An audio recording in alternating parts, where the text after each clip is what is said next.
Bismillahirrahmanirrahim. Assalamualaikum warahmatullahi wabarakatuh. Alhamdulillah, segala puji bagi Allah Tuhan semesta alam yang hari ini Alhamdulillah bisa mengumpulkan kita semua, para ustadz ustazah, para da'i yang hari ini diundang secara khusus dalam sebuah program namanya Dai Kang Pisman. Saya Gun-Gun Saptari, Direktur PDI Kebersihan Kota Bandung, hari ini sedang membantu Bapak Wali Kota Bandung dalam menggerakkan satu perubahan budaya baru yang kita sebut namanya budaya Kang Pisman. Dan alhamdulillah Kang Pisman ini sedang terus bergulir di Kota Bandung. Namun hari ini kami mengundang Bapak Ibu ustazah sekalian karena kami sadar bahwa dalam membangun peradaban baru dibutuhkan juga tokoh-tokoh masyarakat termasuk para dai yang menjadi bagian dari program kampanye ini. Nah, itulah kenapa hari ini senang sekali dan terima kasih banyak kehadiran Bapak Ibu untuk bisa hadir di sini yang bersama-sama kami insya Allah kita akan bangun sebuah budaya baru, budaya perubahan yang sesungguhnya ini adalah sunnah dari Rasulullah SAW yang hari ini mungkin agak terlupakan, dan mohon izin nanti kita akan bedah sama-sama lewat pembahasan di program Dai Kang Pisman ini. Berikutnya saya akan mulai dengan latar belakang dari gerakan Kang Pisman ini. Jadi gerakan ini hadir sebagai jawaban mungkin ya atas permasalahan sampah di Kota Bandung. Ini menjadi program baru dari Bapak Wali Kota Bandung yaitu Odet M. Daniel dan juga pasangannya Kang Yana Mulyana. Nah, jadi waktu itu kami diskusi tentang perubahan apa yang bisa kita tingkatkan dari yang sudah dilakukan di periode sebelumnya sehingga pengelolaan sampah ini makin baik. Nah, salah satunya ini muncullah gagasan program Kang Pisman. Filosofinya sederhana. Pak Wali Kota, Mang Odet ingin membangun Bandung, menyelesaikan banyak permasalahan di Kota Bandung ini dengan pendekatan filosofi seperti ibadah. Jadi logikanya kan sederhana, para ustazah tentu paham. Dalam pelajaran fikih itu yang dipelajari pertama kan adalah toharoh ya, bebersih, bersuci. Nah ini kan, lalu juga kalau kita ingin hijrah maka dimulai dengan pertaubatan dulu gitu ya. Nah jadi prinsipnya dari semua permasalahan di Kota Bandung yang begitu banyak ini, begitu kompleks ini, Mang Odet ingin menyelesaikan satu-satu dan salah satu prioritas pertama yang diselesaikan adalah permasalahan sampah. Itulah kenapa akhirnya hadir gerakan Kang Pisman ini. Nah saya juga akan mulai tentang bagaimana latar belakang dari gerakan ini sesungguhnya berhubungan juga dengan penciptaan manusia. Saya yakin ustazah lebih paham kisah ini, saya mohon izin mengulang kembali. Jadi ini berhubungan dengan peristiwa terciptanya Nabi Adam. Waktu itu kan ada satu makhluk yang juga hadir saat itu yang bernama Iblis. Tentu ustazah sudah lebih paham dari saya, tapi saya coba jelaskan ulang bahwa yang saya ketahui dari ceramah-ceramah yang ada, dari buku yang saya baca, Iblis ini kan dulunya adalah makhluk yang sangat soleh. Saking solehnya Iblis ini, akhirnya derajatnya naik secara malaikat. Kalau saya tidak salah, nama aslinya sebetulnya Azazil. Nah, saking solehnya derajatnya naik secara malaikat, dan mungkin kalau pakai bahasa kita ya, Iblis ini sudah GR gitu ya. Dia akan menjadi khalifah berikutnya di bumi ini. Tapi apa yang terjadi waktu itu kan Allah akhirnya menciptakan satu makhluk baru yang bernama Adam, yang terbuat dari tanah, junior gitu ya. Dan lalu Allah menyampaikan satu ayat di sini, wa iz qala rabbuka lil malaikati inni ja'ilun fil ardi khalifah. Qalu ataj'alu fiha may yufsidu fiha wa yasfikud dima. Saya langsung baca terjemahan yang intinya saja tadi. Sesungguhnya aku hendak menjadikan di bumi seorang khalifah. Jadi Allah memberi sinyal bahwa Allah akan menunjuk seorang khalifah, dan itu ternyata pilihannya jatuh kepada Nabi Adam. Dan saat itu bukan hanya menunjuk Nabi Adam sebagai khalifah, tapi Allah memerintahkan semua penghuni langit saat itu, yang diantaranya ada malaikat termasuk iblis, untuk bersujud kan. Nah, tapi ternyata iblis ini nggak mau gitu. Bahkan beliau mengatakan, ana khairi minhu, aku lebih baik daripada Adam. Dan ini menjadi cerita awal akhirnya permusuhan kita dengan iblis. Dan ini semua terjadi karena ternyata Allah lebih memilih kita, manusia, menyingkirkan iblis yang sangat soleh ini sebetulnya gitu ya. Nah, jadi kita hadir ke bumi ini sudah menyingkirkan nih satu makhluk yang sangat soleh untuk sebuah misi sebagai khalifah. Dan bumi ini adalah amanah dari Allah yang tentu akan diminta oleh pertanggungjawaban dari misi ini. Nah, ini jadi renungan buat kita sesungguhnya, apakah kita sudah menjalankan misi khalifah ini dengan baik atau belum. Nah, jadi ternyata ada beberapa akhlak kita yang ini ternyata bertentangan dengan misi kita sebagai khalifah. Yang pertama adalah akhlak kita yang disadari ataupun tidak disadari, tapi ini jelas sekali bahwa ini bertentangan sekali dengan misi kita sebagai khalifah, yaitu buang sampah sembarangan. Nah, ini saya ingin tampilkan beberapa gambar sebagai bahan renungan untuk kita terkait situasi ini. Kita saksikan yang pertama. Nah, mungkin para ustazah pernah juga melihat gambar ini ya. Jangan buang sampah sembarangan katanya, denda 1 juta atau arak masa gitu ya. Atau yang ini mungkin ada yang pernah melihat, ya Allah miskinkanlah orang yang membuang sampah di tempat ini gitu ya. Atau yang ini juga mungkin pernah menemukan hanya monyet yang buang sampah sembarangan gitu ya. Nah, atau yang ini mungkin ini alirannya agak-agak goib gitu ya, dekat-dekat ke syirik sebetulnya. Dilarang buang sampah di sini, kemarin ada yang kesurupan gitu ya. Atau yang ini, dilarang buang sampah di sini, setannya marah. Nah, kalau yang berikutnya ini kayaknya aktivis nih yang bikin, mungkin di daerah pesantren kayaknya ya. Yang buang sampah di sini Yahudi katanya gitu ya. Nah, atau juga ada yang ini, nah ini yang paling sadis kayaknya nih. Ya Allah, cabutlah nyawa orang yang suka membuang sampah di sini. Nah, ini yang terakhir yang saya ingin tampilkan, ini di Cimahi nih kejadiannya, dilarang berani buang sampah di sini, nyawa taruhannya. Dibacok warga, jangan salahkan kami. Pengurus RW 12 Permata Cimahi, tetangga kita gitu ya. Nah, ini juga ada satu quotes dari A. Agim, beliau menuliskan SD 6 tahun, SMP 3 tahun, SMA 3 tahun, kuliah 5 tahun, 17 tahun belajar, tapi masih buang sampah sembarangan, seenaknya belajar apa aja ya. Ini sebuah fenomena yang hari ini kita temukan di lapangan, masih banyak saudara-saudara kita yang dengan sadar ataupun tidak sadar membuang sampah sembarangan. Nah, dan bukan hanya masalah kerusakan ataupun kotor di darat, tapi juga kita juga membuat kerusakan di sungai. Hari ini kita temukan salah satu sungai di kota Bandung dan sekitarnya yang juga jadi masalah adalah Sungai Citarum. Dan akhirnya jadilah program Citarum Harum gara-gara dua orang ini. Jadi ini orang Amerika, dia lagi berkunjung ke Indonesia, dia dari LSM di Amerika, lalu dia membuat perahu dari kano ya, dari ini, buat kano atau perahu kecil dari botol-botol plastik bekas. Dia rakit jadi sebuah perahu dengan bisa cukup untuk dua orang, lalu dia menelusuri Sungai Citarum. Nah, yang menarik adalah di video yang dia angkat di situ, dia menguploadnya di YouTube dan judulnya adalah The Most Dirtiest River in the World, atau sungai terkotor di dunia. Video ini viral di luar negeri sampai akhirnya menghebohkan, dan ini akhirnya membuat Pak Jokowi sampai turun tangan presiden langsung, lalu akhirnya jadilah satu program yang hari ini namanya Citarum Harum. Ini gara-gara akhlak kita membuang sampah sembarangan ke sungai. Bahkan mohon maaf, di lapangan sana kadang masih ada masyarakat yang menganggap sungai ini adalah tempat sampah. Padahal jelas ini mencemari lingkungan, termasuk juga akhirnya menyebabkan banjir. Itu kan diantaranya karena sungai kita kotor oleh orang-orang atau saudara-saudara kita yang membuang sampah sembarangan. Nah, selain itu yang jadi masalah juga bukan hanya sungai. Sampah dari sungai ini bergerak ke laut. Dan hari ini pun sama. Ustaz-ustazah mungkin yang pernah merasakan piknik ataupun rekreasi ke pantai, saya rasa setuju bahwa pantai hari ini di Indonesia pun sudah tidak sebersih dulu. Bahkan beberapa tempat-tempat wisata yang terkenal di Bali pun mengalami masalah ini.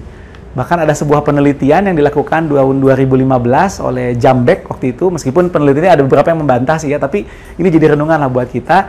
Ternyata katanya Indonesia juara kedua penghasil sampah plastik ke laut. Ini beberapa gambar, kita lihat ada yang berseluncur, berselancar ya. Ini sampah-sampahnya ada di airnya gitu ya. Bahkan saya ingin tampilkan satu film. Film ini adalah film yang diambil dari salah satu tempat wisata di Bali, namanya Nusa Penida, yang ternyata hari ini pun sudah tercemar. Kita saksikan film ini sama-sama.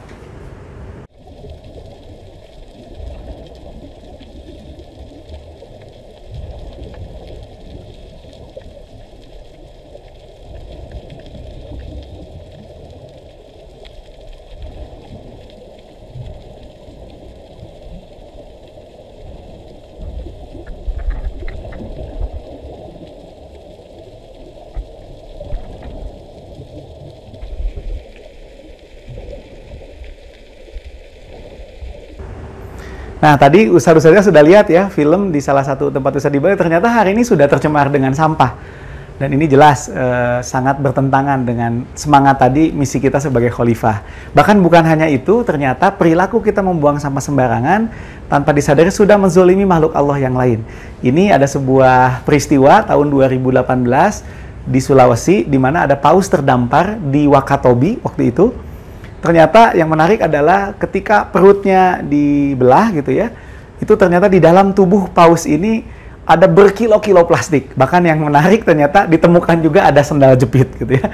Inilah yang terjadi hari ini, sampah-sampah kita terbuang ke laut, akhirnya termakan oleh ikan. Bahkan masih nyambung dengan paus di Filipina, ini lebih baru lagi, 2019.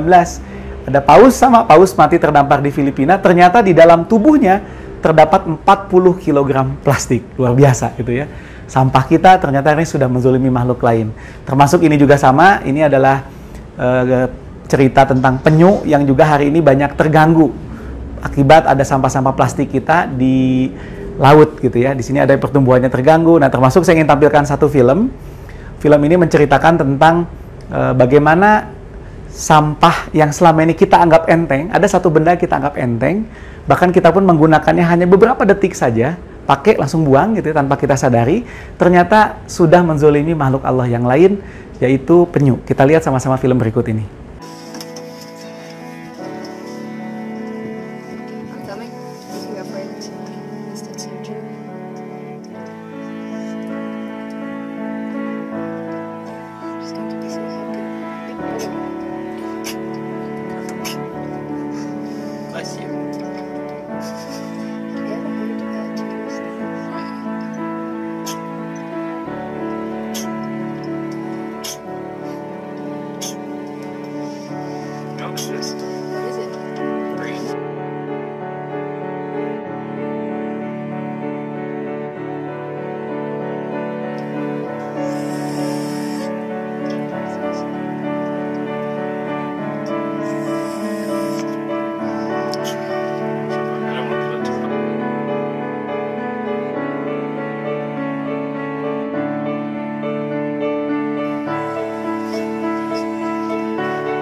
And then we're just gonna try to clean it.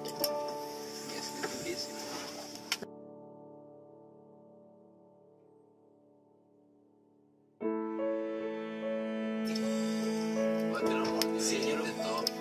Sí, yo ahorita lo mordí. Yo lo mordí ahorita, es plástico. He bit it.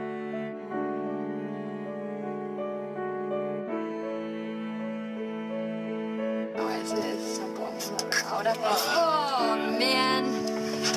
Show me please, I want to. Oh my god, it's just freaking.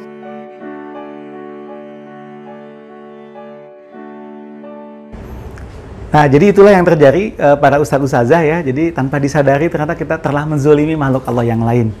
Dengan sebuah sampah yang itu kita tidak sadari gitu. Hanya berapa detik kita gunakan lalu dibuang. Dan sekarang memang sedang terjadi movement bagaimana mengurangi sampah sedotan. Sampah sedotan plastik yang ternyata sudah menzolimi makhluk Allah yang lain. Dan ini sedikit data tentang sampah sedotan plastik. Data ini diambil dari data penjualan sedotan plastik se-Indonesia. Ada sebuah penelitian sengaja menghitung berapa transaksi penjualan sedotan plastik ini yang ternyata ini seandainya si sedotan ini disambung-sambungkan gitu ya, maka pemakaian sehari sedotan plastik ini bisa setara panjangnya 16.784 km. Yang ini cukup untuk menghubungkan antara Jakarta dengan Mexico City. Luar biasa gitu ya. Termasuk kalau dihitung per minggu ini bisa cukup untuk perjalanan 117.449 km. Bisa dibayangkan inilah gambaran dari sesuatu hal yang kita tidak sadari, buang sampah sedotan yang ternyata hari ini menjadi masalah. Itulah kenapa akhirnya di beberapa tempat di Indonesia hari ini sudah ada beberapa tempat makan yang itu sudah tidak pakai lagi sedotan plastik. Kalaupun ada, ini sifatnya minta. Kalau diminta baru dikasih. Ini juga nanti jadi himbauan sebetulnya untuk para pedagang-pedagang. Memang bagian dari memuliakan pembeli mungkin ya, ngasih kantong ngasih sedotan plastik, termasuk juga kantong kresek tadi nyambung ya, karena sampah kresek juga banyak ternyata. Nah, itu harusnya sih sekarang kita bangun budaya ditanya dulu gitu, mau pakai sedotan atau tidak, karena kalau saya pribadi sudah tidak memilih pakai sedotan gitu ya, sudah memilih nggak pakai sedotan. Oke, berikutnya juga ternyata ada juga bagaimana bukti bahwa akhlak kita membuang sampah sembarangan sudah menzalimi makhluk Allah yang lain, yaitu pada burung. Ini foto dari salah satu burung yang diambil di pinggir pantai, yang ketika dia mati ternyata sama, di dalam tubuhnya penuh dengan sampah begitu. Nah, bukan hanya itu, juga yang hari ini jadi renungan bagi kita adalah sampah mikroplastik. Jadi kan sampah-sampah plastik yang kita buang ke sungai itu terkena tekanan arus, terkena suhu udara, dingin, wah campur, dan akhirnya pecah. Jadi kecil-kecil, nah itu namanya mikroplastik. Nah, masalahnya adalah ini kan bergerak, tadinya di sungai, dia bergerak pindah ke laut, dan ternyata ikan-ikan tanpa disadari karena itu kecil-kecil, itu dimakan juga oleh ikan.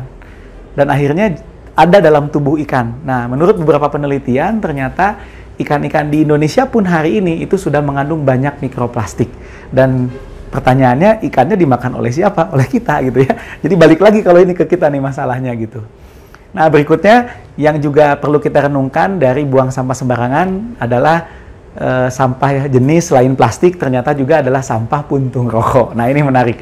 Waktu itu kami bersama Pak Wali Kota Bandung di tahun baru kita bikin gerakan GPS. Jadi pulang itikaf di Masjid Al-Uquwah itu subuh-subuhnya selesai ada kajian itu kita melakukan GPS dari Al-Uquwah sampai ke Pendopo. Nah, yang menarik adalah ternyata sampah terbanyak adalah sampah plastik dan puntung rokok. Nah, jadi ini mohon maaf buat para perokok, kadang-kadang tidak disadari ada satu, saya nggak mati gitu ya, punten, itu kadang-kadang perilakunya seperti ini, rokok itu dilempar, diinjek, lalu ditinggalkan. Atau juga sama, kadang-kadang rokoknya dimatikan ke pot ataupun ke trotoar, lalu ditinggalkan si rokok ini kan jadi sampah gitu ya. Bisa dibayangkan kalau sehari kita berapa batang rokok, misalkan anggaplah 10 batang gitu ya, lalu dikalikan setahun berarti 365 hari. 365 kalikan 10 sudah 3.650 sampah kita buang. Ini punten nih kalau ini dosa ya berarti 3.650 dosa nih ternyata gitu. Jadi mengganggu amal-amal kita gitu. Jadi ini mungkin juga jadi salah satu bagian yang bisa diingatkan kepada umat. Ini juga terakhir ada penelitian oleh teman-teman aktivis waktu itu mereka melakukan survei pengen tahu gitu ya berapa banyak sih sampah puntung rokok yang ada di jalanan. Mereka melakukan GPS gerakan pungut sampah selama 15 menit ternyata terkumpul sampah puntung rokok lebih dari 1 kilo. Nah, ini juga tentu jadi renungan. Jadi benarlah ayat Allah dalam surat Ar-Rum ayat 41 yang berbunyi A'udzubillahi minasyaitonirrajim Zoharul fasadu fil barri wal bahri bima kasabat aydin nas liyuziqahum ba'dallazi amilu la'allahum yarji'un. Telah nampak kerusakan di darat dan di laut disebabkan karena perbuatan tangan manusia, supaya Allah merasakan kepada mereka sebagian dari akibat perbuatan mereka agar mereka kembali ke jalan yang benar. Ini ayat ternyata terbukti benar gara-gara akhlak kita yang pertama yaitu membuang sampah sembarangan. Nah, akhlak kita yang kedua yang juga ini bertentangan dengan misi kita sebagai khalifah adalah tentang mubazir. Kita lihat beberapa fenomena yang terjadi. Jadi di satu sisi kita hari ini menemukan satu problem, ada saudara-saudara kita yang mengalami masalah kelaparan dan kekurangan gizi. Inilah kenapa di PBB itu ada satu program namanya Sustainable Development Goal yang ada 16 itu diantaranya adalah zero hunger. Jadi bagaimana mengatasi masalah kelaparan. Ini beberapa gambar, kalau yang tadi di luar negeri, ini di Indonesia. Ini terjadi di Indonesia, di NTT, saudara-saudara kita ternyata kekurangan makanan dan juga gizi. Tapi di sisi yang lain, ini yang terjadi. Ternyata begitu banyak kita ataupun bahkan saudara-saudara kita, ini membuang sampah ini, sampah sisa makanan. Begitu banyak. Nah ini gitu ya, bahkan ini beberapa gambar-gambar yang perlu kita renungkan. Dan ada sebuah artikel di sini, ternyata Indonesia menurut penelitian juga itu adalah peringkat kedua negara yang suka buang sampah sembarangan, khususnya sampah makanan. Negara kedua pembuang sampah makanan terbanyak di dunia. Nah, ini yang jadi bahan renungan dan ini benarlah kata ayat Allah, jangan mubazir gitu ya. Dan ini kan sebetulnya yang bikin sampah ini jadi jijik, jorok, bau, ini karena sampah jenis ini kita buang. Sisa makanan dan tumbuhan ini yang bikin jijik, jorok, bau, membusuk. Bahkan punten kalau di mobil kadang suka ada air, ini kan sampah jenis ini nih masalahnya. Nah yang menarik adalah ternyata dari penelitian komposisi sampah di Kota Bandung, ini penelitian Prof. Henry dari ITB, dosen saya, tahun 2017, ternyata sampah jenis tadi, sisa makanan, tumbuhan, dan juga daun, itu menempati angka tertinggi di 48,49%. Sekitar 50% kalau kita bulatkan, dan ini juga mirip dengan kota-kota lain. Jadi ternyata 50% sampah kita adalah sampah yang tadi, yang mubazir tadi. Sisa makanan dan tumbuhan. Dan kesalahan kita adalah sampah jenis ini kita berikan ke petugas kebersihan. Akhirnya jadi sampah kan gitu ya. Nah ini ada beberapa data, seandainya sampah sisa makanan tumbuhan ini bicara data dunia kalau ini ya. Saya ambil data dari salah satu website Stop Wasting Foodman Organization. Jadi ternyata 3 miliar ton makanan itu terbuang per tahun di dunia. Sementara di sisi yang lain, seandainya kita bicara 1/4 saja dari makanan ini yang terbuang itu diberikan kepada mereka-mereka yang kelaparan, maka ini cukup untuk menghidupi 870 juta orang. Ini ada di artikel yang ada di Tirto ID gitu ya, luar biasa. Jadi benar sekali ternyata ayat Allah jangan mubazir, dan salah satunya perilaku kita mubazir dengan sampah makanan ini juga masalah besar ternyata. Nah, hari ini saya ingin juga sampaikan bahwa selain membuang sampah sembarangan dan mubazir, ternyata ada akhlak yang ketiga. Nah, ini menarik akhlak yang ketiga ini, karena ini ternyata cocok dengan surat Al-Baqarah ayat 11 dan 12.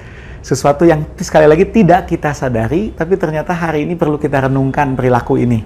Dan ini saya mulai dengan satu ayat Quran dalam surat Al-Imran ayat 191, yang kurang lebih bunyi ayatnya saya bacakan langsung. Sebetulnya ada ayat 190-nya, tapi ini yang poin pentingnya di 191. Rabbana ma khalaqta hadza batila subhanaka faqina azabannar. Ya Allah, ya Tuhan kami, tiadalah Engkau menciptakan ini dengan sia-sia. Maha suci Engkau, maka peliharalah kami dari siksa neraka. Nah, jadi dari ayat ini disampaikan bahwa tidak ada ciptaan Allah yang sia-sia. Tapi hari ini ternyata ayat ini belum bisa kita amalkan. Nah, ciptaan Allah yang sia-sia itu ternyata ada hari ini. Yang hari ini kita sebut namanya sampah. Nah, kenapa ini jadi sia-sia? Ternyata ini gara-gara satu akhlak kita. Sekali lagi ini nggak disadari Bapak Ibu, para ustaz-ustazah, tapi hari ini terjadi. Bahwa ternyata akhlak ini perlu kita renungkan. Karena ternyata membuat kerusakan. Saya akan buktikan ayat ini. Semua berawal dari akhlak kita yang mencampur adukan material-material tersebut jadi satu lalu membuangnya. Ini masalahnya nih. Jadi ternyata akhlak kita mencampur aduk semua material itu lalu membuangnya. Ini yang jadi masalah. Sehingga akhirnya benar kata Allah, jadi ada yang sia-sia. Tidak bisa kita manfaatkan. Nah, ayat ini saat ini tidak terlalu kita sadari, tapi ternyata terbukti gitu ya. Saya akan buktikan bahwa perilaku kita mencampur adukan sampah di rumah, mungkin Bapak Ibu Ustaz-Ustaz juga bisa dicek tempat sampah di rumahnya tercampur nggak gitu ya. Kemungkinan besar tercampur. Nah, jadi ayat tadi sulit kita amalkan karena kita buang sampah. Nah, ini poin pentingnya nih. Ternyata membuang sampah pada tempatnya pun bahkan tidak cukup kalau masih dicampur. Kalau kita pengen ngamalin Ali Imran 191. Ternyata untuk bisa mengamalkan Al-Imran 191 atau kita naik level, maka kita harus bukan hanya buang sampah pada tempatnya, tapi juga memisahkannya sesuai dengan jenisnya. Nah, hari ini kan kita campur. Nah, termasuk tadi sampah yang bikin jijik, jorok, bau itu kita campur dengan sampah lainnya. Jadi saja akhirnya semua material tadi jadi tidak berguna, dan hari ini apa yang kita lakukan? Kita buang ke petugas kebersihan. Nah, sebetulnya apa yang terjadi? Akhirnya hanya memindahkan masalah, di kitanya bersih. Jijik, jorok, bau, sumber penyakitnya aman di kita. Pindah ke petugas kebersihan. Mamang-mamang yang selama ini bapak-bapak atau siapapun yang mengangkut sampah ke rumah kita, pindah masalahnya sama dia. Baunya pindah ke dia, kotornya pindah ke dia, jijiknya pindah ke dia. Termasuk juga sumber penyakitnya pindah ke beliau. Dan ada sebuah peristiwa yang perlu kita renungkan. Terjadi di tahun ini, Bapak Ibu para ustaz-ustazah, salah satu petugas kebersihan di Sukaluyu, itu meninggal dunia karena ternyata salah satu sampah yang ada di sampah itu adalah ada namanya tusuk sate. Jadi dia terluka karena terkena tusuk sate, tapi kan karena itu sampah itu banyak mengandung bakteri, dan akhirnya beliau terkena penyakit tetanus dan akhirnya meninggal dunia gara-gara sampah yang tadi kita campur, akhirnya memindahkan masalah ke petugas kebersihan.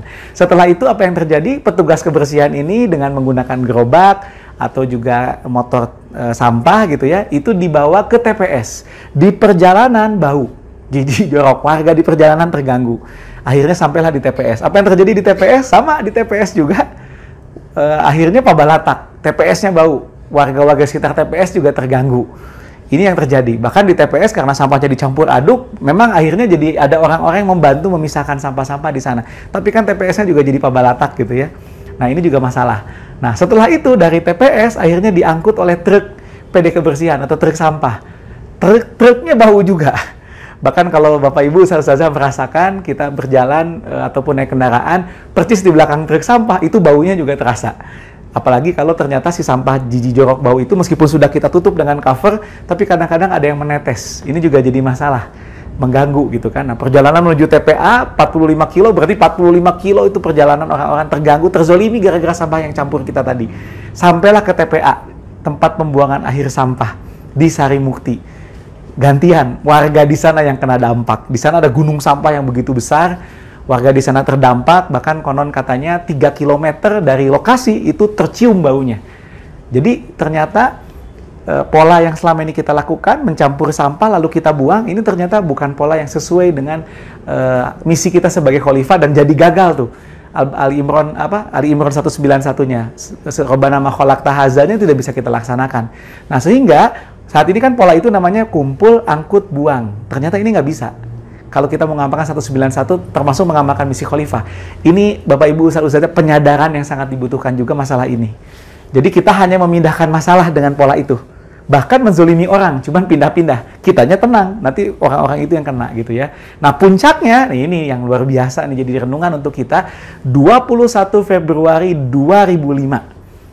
Ternyata sampah kita nih yang tadi dengan pola itu dicampurin, dibuang ke petugas kebersihan, pindah ujungnya ke TPA, ternyata pernah membunuh. Saya mengatakan kata membunuh karena memang ada 147 orang meninggal dunia di TPA Lewi Gajah waktu itu, karena waktu itu si gunungan sampah itu longsor. Akhirnya ada yang tertimpa, sebanyak 147 orang meninggal dunia. Jadi ternyata akhlak kita nih, mencampur sampah lalu membuangnya, itu pernah membunuh 147 orang.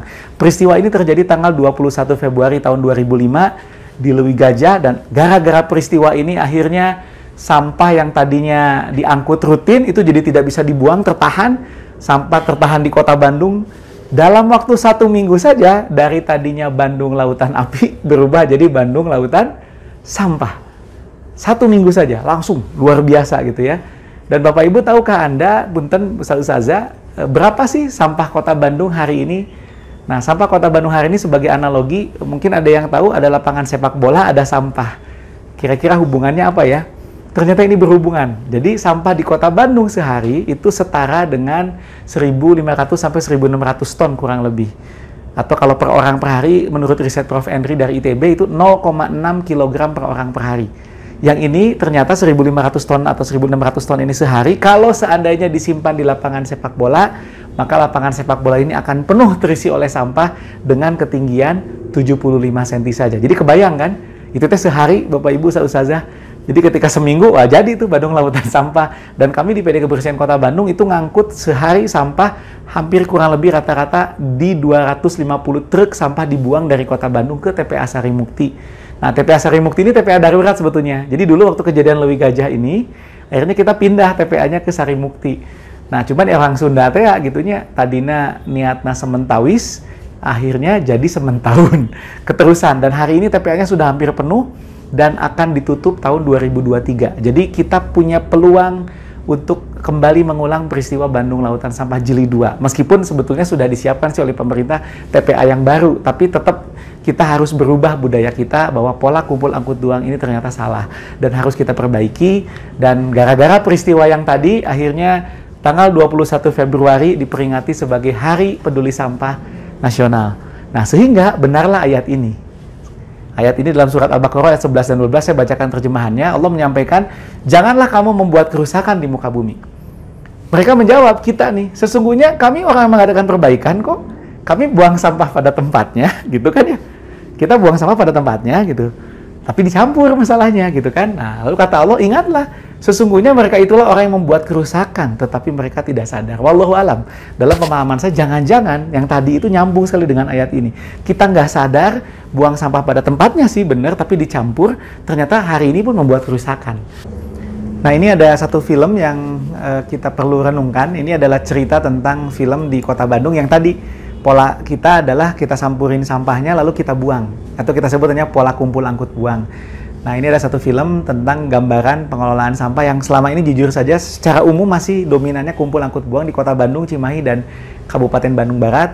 Kita saksikan sama-sama, tapi bukan hanya menyaksikan, tapi mari kita juga renungkan, kaitkan dengan ayat-ayat Allah yang tadi tentang khalifah dan lain-lain.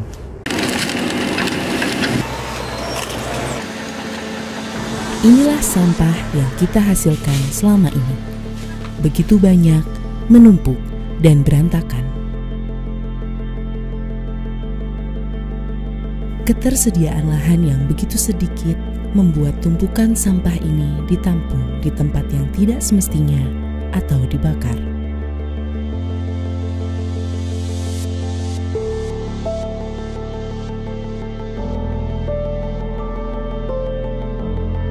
Hal tersebut rupanya tidak dapat mengurangi volume sampah yang ada. Sampah tidak berkurang, bahkan terus bertambah.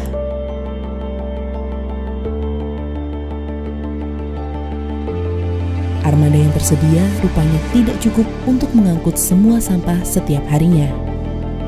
Sampah kembali menumpuk di jalanan, begitu kumuh dan tidak sedap dipandang.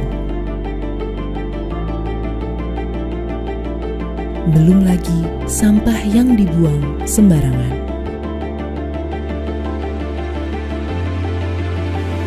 Masalah bertambah dengan jarak antara kota ke tempat pembuangan akhir yang begitu jauh.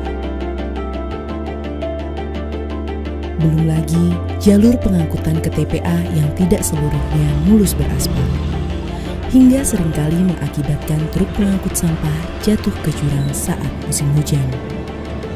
Sampah banyak, lahan sedikit, dan jarak sangat jauh. Tidak dapat dihindari, biaya pengelolaan sampah pun sangat membengkak. Saat tiba di TPA Sarimukti, sampah dibuang begitu saja, tertumpuk dan menggunung. Bau sampah pun dapat tercium dari jarak 3 km. Di masa depan, masalah ini dapat menjadi bencana besar bagi kita semua. Jangan sampai peristiwa di Lewi Gajah dahulu akan terulang kembali di Sarimukti.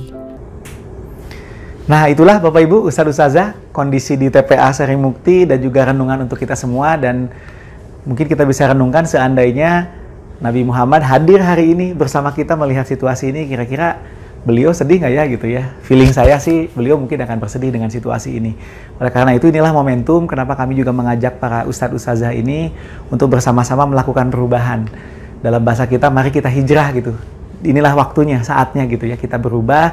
Dan alhamdulillah Wali Kota Bandung menyambut semangat perubahan ini dengan menggulirkan satu program namanya Kang Pisman.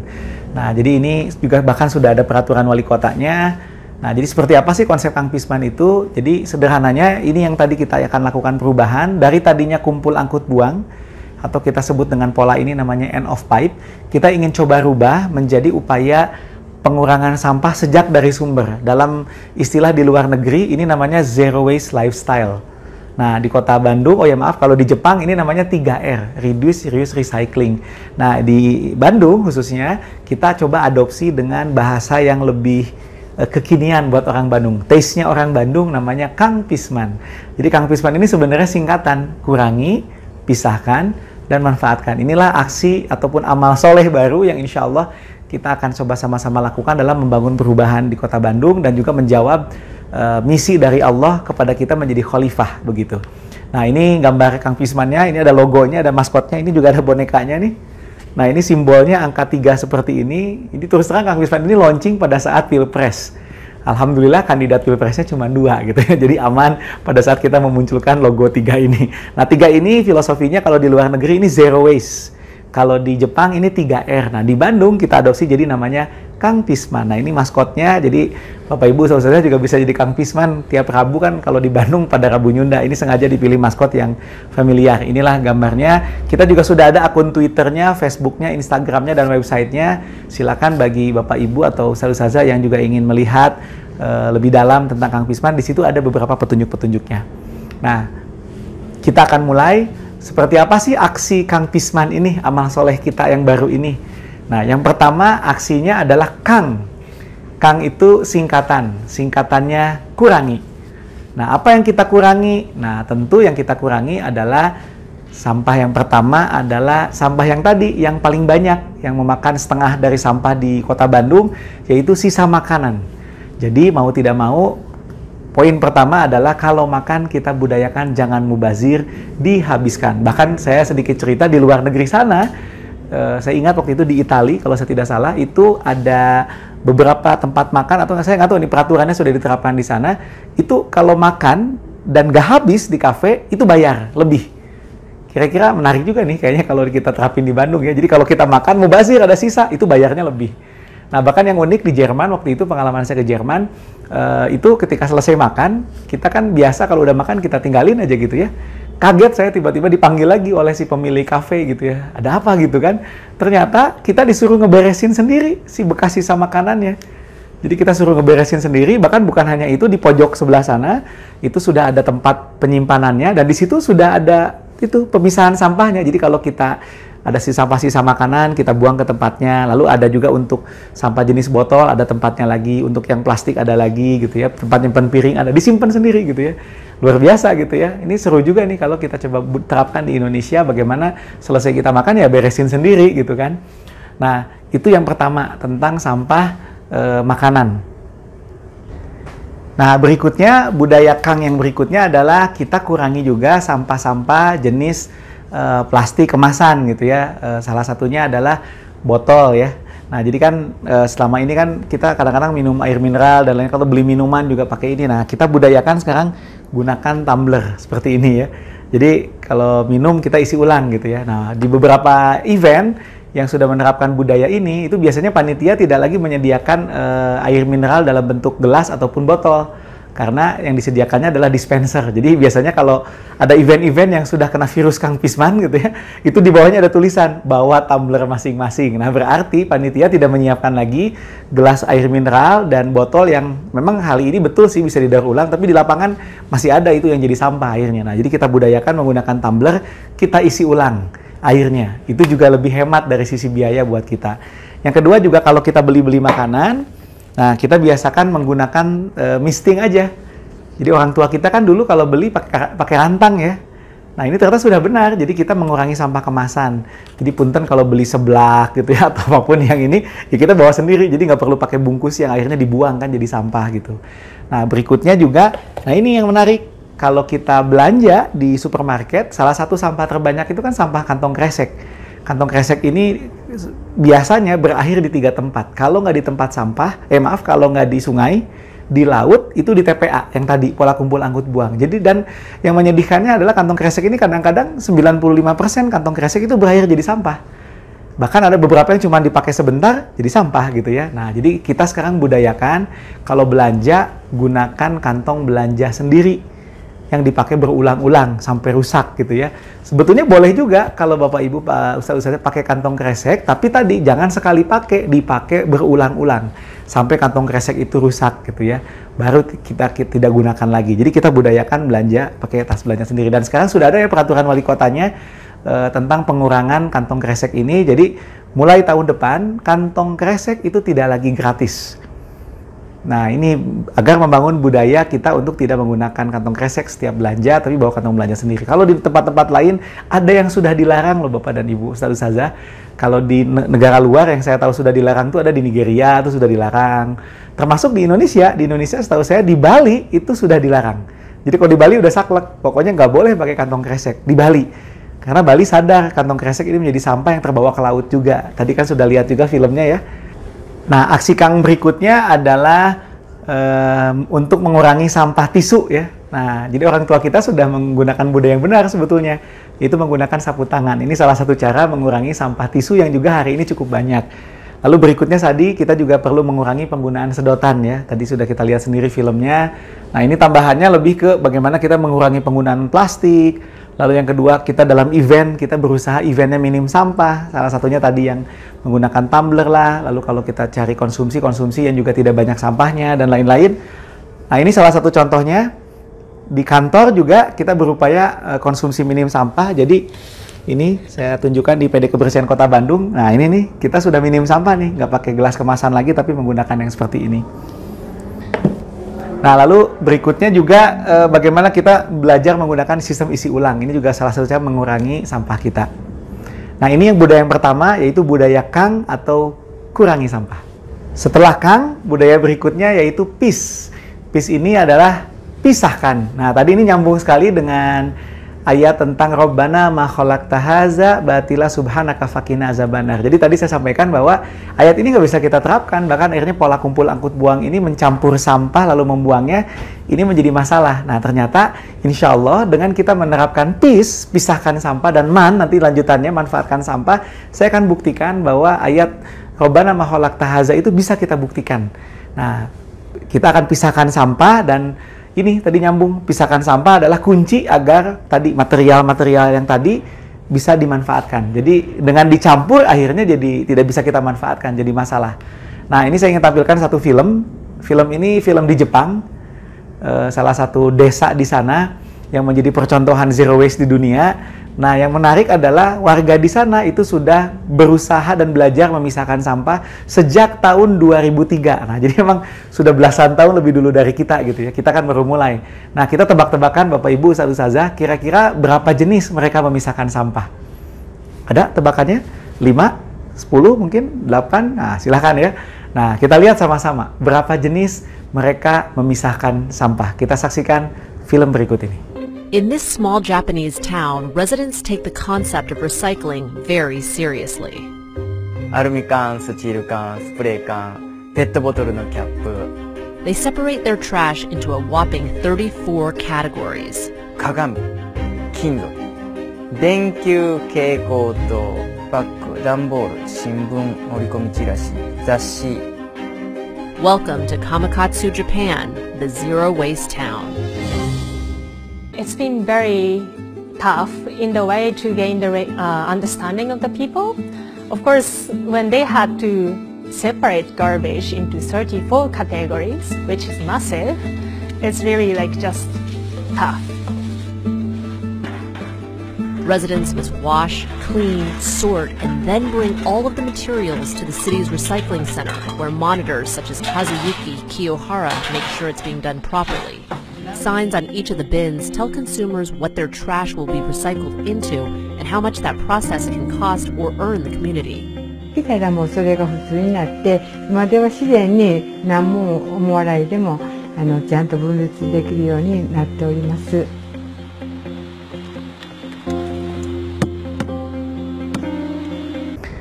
Nah, Bapak Ibu, Pak Ustazah, berapa jenis tadi? 34 jenis ternyata, luar biasa ya. 34 jenis, sama-sama makan nasi, sama-sama makhluk Allah. Kalau mereka bisa, tentu kita juga bisa kan, insya Allah gitu ya. Nah, jadi gimana? Siap kira-kira 34 jenis? Wah, kayaknya berat juga gitu ya. Nah, tapi poinnya ini, jadi ternyata memisahkan sampah sejak dari rumah adalah indikator kemajuan peradaban sebuah negeri ya, sebuah negara, sebuah kota. Kalau nggak percaya, mungkin ada Bapak Ibu saudara yang pernah ke luar negeri selain ke Jepang, ke tempat-tempat lain, saya yakin sekali di negara-negara yang lebih maju dari kita, itu sampah sudah dipisahkan. Betul ya? Dari rumah loh itu gitu ya. Nah, jadi ternyata ini penting banget kita lakukan untuk membangun budaya baru, yaitu pisahkan sampah. Nah, tadi berapa jenis? 34 jenis ya. Siap kira-kira 34 jenis? Wah, kayaknya berat ya. Oke lah, kalau gitu kita korting sesuai dengan program Kang Pisman, ini 3. Kita coba pisahkan 3 jenis saja. Nah, apa saja 3 jenisnya? Yang pertama adalah sampah yang bikin jijik, jorok, bau yang tadi, yaitu sisa makanan dan tumbuhan. Dalam istilah kita sebut namanya sampah organik. Ini kurang lebih 40,49% di Kota Bandung ya. Ini kita pisahkan. Cara memisahkannya sederhana, lokalisir dengan tempat khusus gitu aja. Disarankan sih lebih enak kalau pakai ember tertutup untuk menghindari bau dan juga binatang. Dan insya Allah Bapak Ibu, kalau Bapak Ibu terapkan ini di rumah, dipisahkan, maka silaturahmi kecoa dan tikus di malam hari pun berkurang. Saya jamin, ini udah banyak testimoninya ya. Jadi rumah lebih bersih. Karena ini kan sumber masalah utamanya nih. Jijik, jorok, bau itu kan di sampah. Ini kita campurin jadi masalah. Jadi sekarang kita pisahkan, kita lokalisir. Lalu yang kedua yang kita pisahkan adalah jenis sampah kertas, kardus, kaleng, gelas, dan botol plastik. Ini adalah jenis sampah yang bisa didaur ulang. Ini biasanya dicari oleh para pemulung gitu ya, para petugas kebersihan. Mereka bisa menjual sampah ini. Ini kita pisahkan tersendiri. Jadi kalau di depan rumah sampah Bapak Ibu kadang-kadang diacak-acak, itu adalah sampah ini yang dicari biasanya. Tapi tadi kita kan dicampur biasanya. Jadi aja tempat sampah depan rumah kita diacak-acakin. TPS juga sama. Di TPS itu sampah Bapak Ibu kadang dari gerobak itu diturunin lagi oleh para orang-orang di sana gitu, yang itu dinamika yang terjadi ya, itu bukan karyawan pemerintah, bukan petugas PD kebersihan gitu ya, itu langsung dibuang lagi ke tanah, diambilin sampah jenis daur ulang, baru sisanya dinaikkan ke truk. Itu yang terjadi. Jadi kenapa TPS jadi kotor juga salah satunya karena sampah jenis ini kita campur. Padahal kalau kita pisahkan dari sejak awal, ini kan enak jadinya gitu ya, kita bisa nanti sedekah sampah, nanti saya cerita ya, atau ke bank sampah. Nah, jenis yang ketiga adalah sampah sisa lainnya. Yang tadi ya, bingung ke yang mana ya, masuk yang ketiga. Contoh misalkan Pampers, di antaranya jenis-jenis plastik kemasan yang belum bisa didaur ulang tuh, contoh-contohnya mohon maaf ciki dan lain-lain gitu ya, kemasan-kemasan itu kita buang ke yang ketiga, residu gitu ya. Nanti akan kita manfaatkan juga. Nah, jadi ini 3 jenis, organik, daur ulang, dan jenis ketiga. Nah, Bapak Ibu, Ustaz-Ustazah sekalian, nah sampah tadi kan sudah kita pisahkan. Nah, saya akan buktikan bahwa ayat Robbana ma khalaqta tahza itu bisa kita amalkan kalau sudah dipisahkan. Tadi kan 3 jenis ya. Yang pertama adalah sampah yang bikin jijik, jorok, bau, yang sumber masalah itu kita pisahkan. Lalu, nah berikutnya adalah manfaatkan. Bagaimana memanfaatkan sampah jenis ini? Ini yang pertama, ini contoh memisahkan sampahnya bisa pakai ember bekas dan lain-lain gitu ya. Nah, bagaimana cara memanfaatkannya? Nah, prinsip dasarnya sampah jenis ini itu bisa didaur ulang oleh alam. Itu prinsip dasarnya. Dan saya menggulirkan satu gagasan kami gitu ya. Kita sebut namanya sedekah sampah organik. Nah, ini menarik. Kok disedekahkan? Nah, ini karena ternyata alam ini membutuhkan sampah jenis ini. Nah, kesalahan kita sekali lagi adalah sampah jenis ini yang jijik, jorok, bau ini sekali lagi kita kasih ke petugas kebersihan kan. Tadi kan sudah kita bahas ya. Ini hanya memindahkan masalah gitu kan. Jadi jangan buang sekarang sampah organik kita ini ke petugas kebersihan. Ini kan tadi yang kumpul angkut buang bermasalah. Nah, kita kemanain? Nah, sedekah sampah organik. Nah, sesungguhnya Bapak Ibu Ustadz Ustazah, tanah kita itu membutuhkan sampah organik. Jadi sedekah sampah organik ke alam, ini karena memang tanah itu sebenarnya membutuhkan. Apa kebutuhannya? Yang pertama, kalau ada sampah organik di tanah, maka tanah itu akan jadi lebih subur. Ada nutrisi di sana kita berikan melalui sampah organik ini. Tanah jadi lebih subur. Lalu yang kedua, nah ini menurut saya dapat ini juga dari riset. Waktu itu kebetulan Mang Oded dan kami hadir di International Zero Waste Conference. Jadi ini seminar internasional tentang zero waste, dan alhamdulillah Kota Bandung dengan Kang Pisman ini diapresiasi bagaimana kampanyenya yang cukup kreatif, lalu juga dengan kawasan modelnya yang sekarang sudah tercipta jadi contoh untuk kawasan-kawasan lain, menjadi inspirasi bagi dunia, dan Mang Oded diminta sharing di sana. Nah, kebetulan di sana juga akhirnya kesempatan buat kami juga belajar dari pembicara-pembicara lain, salah satunya dari Eropa. Nah, ini yang menarik. Dia cerita hasil risetnya bahwa ternyata tanah yang mengandung sampah organik ternyata memiliki daya serap jauh lebih baik. Bahkan ada katanya yang menyampaikan mendekati 10 kali lipat daya serap airnya. Jadi dengan kita memberikan sampah organik ke alam, sedekah sampah organik ke alam, maka tanah ini menjadi menyerap air lebih banyak, bisa juga mengurangi banjir dalam jumlah yang massal, dan bisa ikut menyerap air tanah.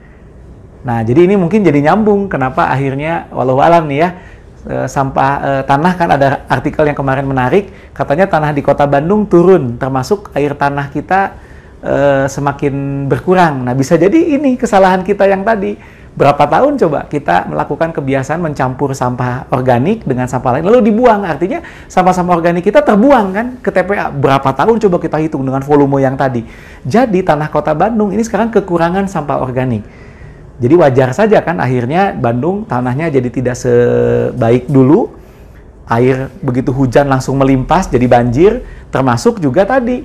Akhirnya cadangan air tanah Kota Bandung jadi berkurang karena daya serap air tanah Kota Bandung jadi berkurang gara-gara sampah organiknya kita campur, kita buang ke petugas kebersihan. Ini yang kita harus rubah saat ini. Sampah organik kita sedekahkan ke alam, kembalikan di halaman rumah masing-masing dan alam di Kota Bandung. Jangan dibuang ke petugas kebersihan. Nah, dan yang ketiga, manfaat sedekah sampah organik adalah menciptakan kehidupan di tanah. Sama kayak gini, kalau manusia ini air, ada sumber air, ada kehidupan di sana. Ada sumber air Zam-Zam di Mekah yang tadinya gurun gersang, jadi ada peradaban di sana. Nah, kalau tanah itu sampah organik, ada sampah organik masuk ke dalam tanah, di situ terjadi kehidupan biota-biota tanah baru. Jadi kita memberi kehidupan. Nah, jadi pada prinsipnya alam membutuhkan sampah organik. Jadi ya udah solusinya sedekah sampah organik. Nah, mungkin pertanyaannya, kumaha caranya? Bagaimana caranya sedekah sampah organik? Nah, ini cara yang pertama, sedekah sampah organik yang paling gampang dan simple adalah biarkan saja di alam.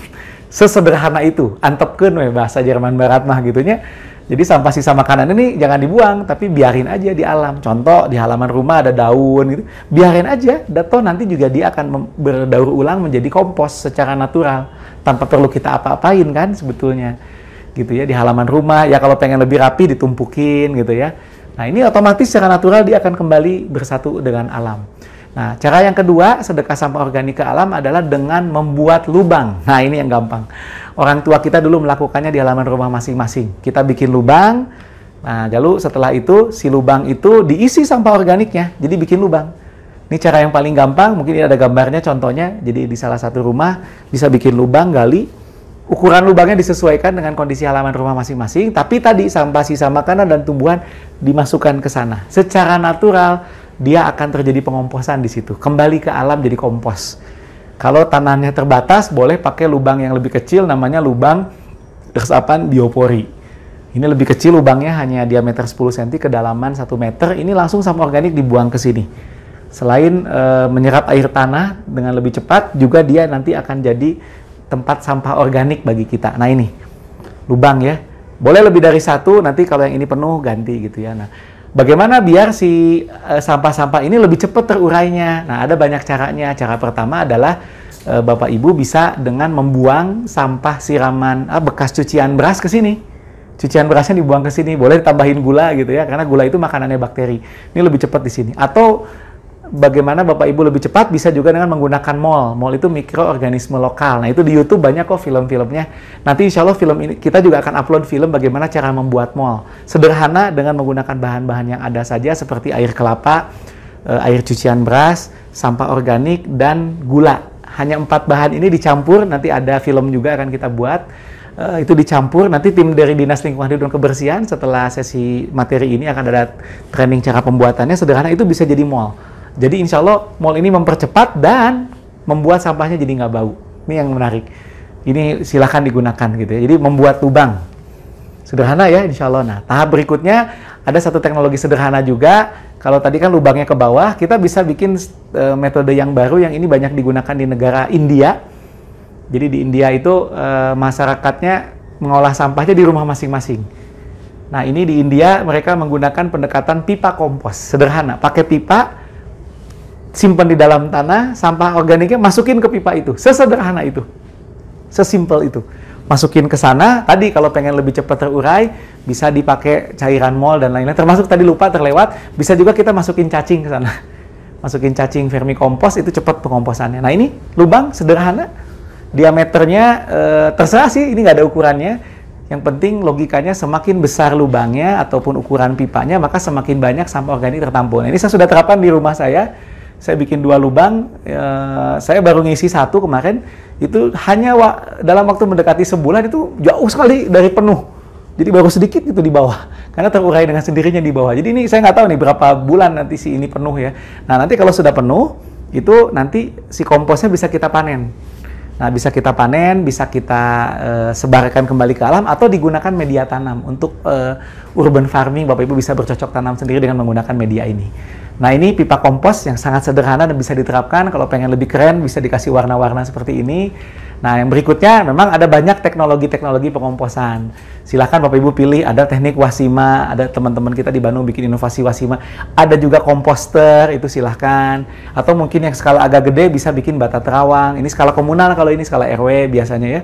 Atau juga metode pengomposan seperti ini. Nah ini juga salah satu contoh di PD Kebersihan Kota Bandung dengan metode Takakura kita bikin pengomposan. Nanti bisa kita akan juga upload video-video tentang bagaimana cara membuat metode-metode ini dan juga mendapatkannya.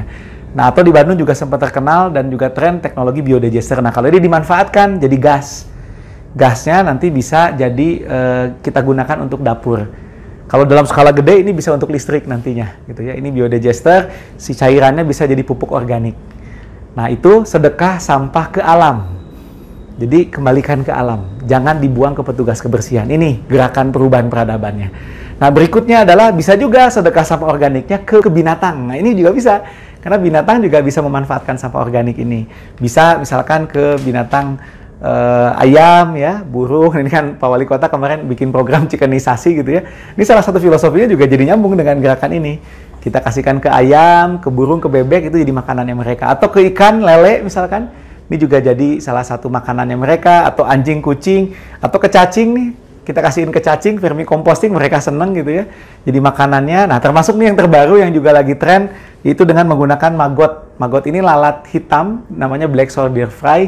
Nah ini ternyata maggot ini belatung-belatungnya pada saat mereka sebelum jadi lalat kembali, itu makanannya adalah sampah organik. Jadi dimakan oleh mereka dengan cepat, lahap. Nah nanti si maggotnya ini bisa jadi kita manfaatkan. Salah satunya menjadi pakan ternak, dan ini rebutan.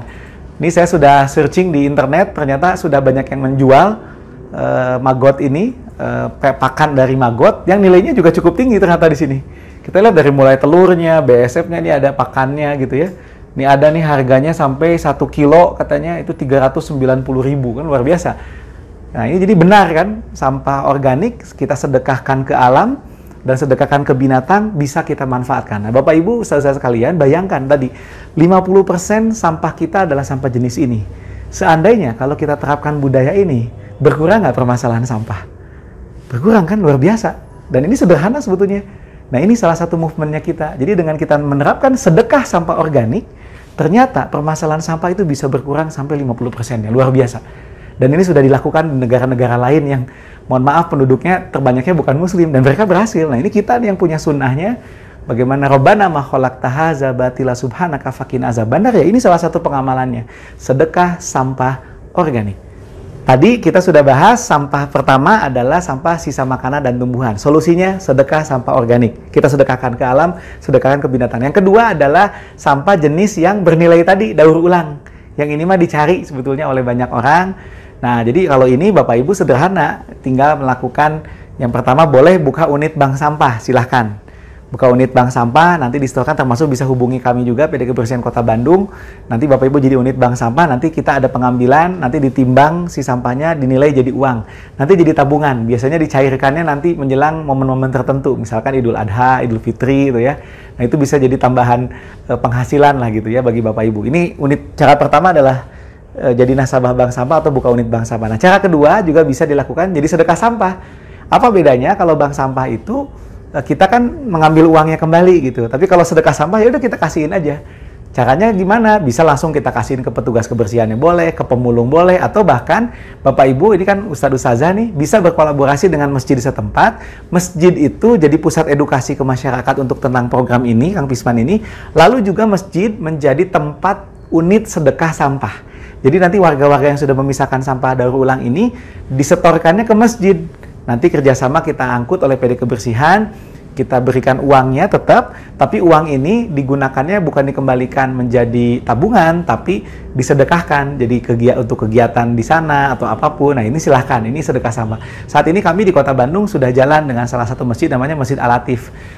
Saya kerjasama dengan Ustadz Hanan Ataki dan komunitas pemuda hijrah. Jadi mereka tiap pengajian nih, komunitas pemuda hijrah ini shift, itu kalau datang pada bawa sampah jenis ini gitu ya. Nah ini silakan kalau mau buka di internet ada hashtagnya Less Waste Shift sama hashtagnya sedekah sampah. Ini udah mulai jalan di teman-teman anak-anak muda, pemuda hijrah dan juga komunitas yang digawangi oleh Ustadz Hanan. Nah di sini Bapak Ibu juga kan para ustadz-ustazah mudah-mudahan juga bisa menginisiasi ini di masjidnya masing-masing gitu ya.